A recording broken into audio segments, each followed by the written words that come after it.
Alors ouais, en fait, la question que vous allez sûrement me poser, c'est laquelle de toutes ces paires d'enceintes que je préfère.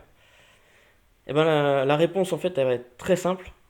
C'est-à-dire que pour moi, vu que je suis tellement passionné de la hi-fi, enfin des enceintes, du matériel, mon choix il est pas, enfin j'ai pas de choix spécifique en fait. Donc limite je peux pas, je peux pas les départager. Bon après j'avoue les RF7 MK3, je les aime beaucoup. Les SVA 2100, je les aime beaucoup aussi. Euh, et ouais, après, bah, les 240 Ti aussi, je les aime beaucoup. Bon, après, enfin, il y a des enceintes, par exemple, les Mania Transpulse, on va attendre quelques années. Mais ça se peut elles aient du succès plus tard. Ça se peut. Pour moi, elles marchent très bien. Puis non, franchement, les autres aussi, elles marchent trop bien. Il n'y a pas à dire. Même les capassants, elles sont dingues. Franchement, elles sont dingues, ces enceintes. Donc, ouais, j'ai pas de préférence. Après, c'est vrai que j'écoute beaucoup de musique qui bouge. Donc forcément, c'est pour ça que vous voyez qu'il y a pas mal de...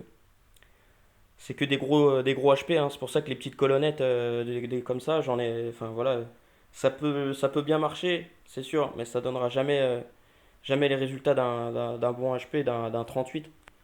Franchement, voilà, il n'y a pas à dire. Après, pareil aussi pour les compressions. Les compressions, moi, ce que j'aime bien dans les compressions, c'est que le son, il est vraiment... c'est projeté, c'est ouvert.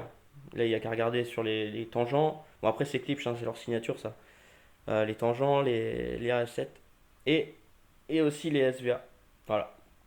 Mais en fait, la différence entre les chez JBL et Eclipse, c'est que c'est pas la même projection.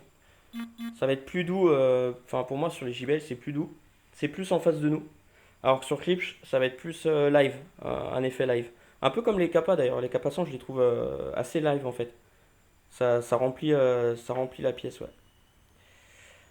Donc voilà. Après enfin, c'est pareil. Là, je vois les LS 1000G. Enfin, je crois que je suis le seul à les avoir en France, il me semble.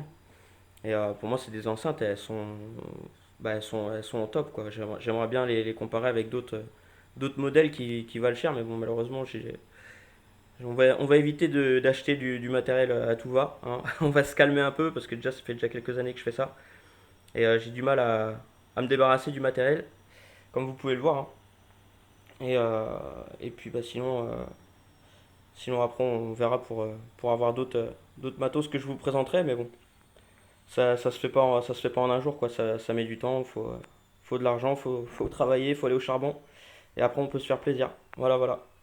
Bon bah voilà, j'espère que la vidéo vous a plu, ça vous a apporté un petit peu plus d'infos, enfin voilà, c'est pour le plaisir, hein, histoire de partager la passion.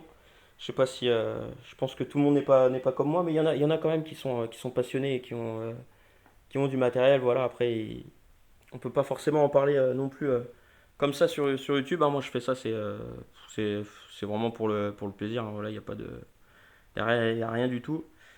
Et voilà, bah après, écoutez, je vous dis à bientôt et à de nouvelles présentations d'enceintes et de matos. Pareil j'allais dire pour les amplis, préamplis, tout ça, j'en ai, mais ça met du temps à présenter, tout ça. Enfin voilà, après je me réserve un peu de plaisir aussi à la maison sans faire de vidéo. Allez, ciao ciao!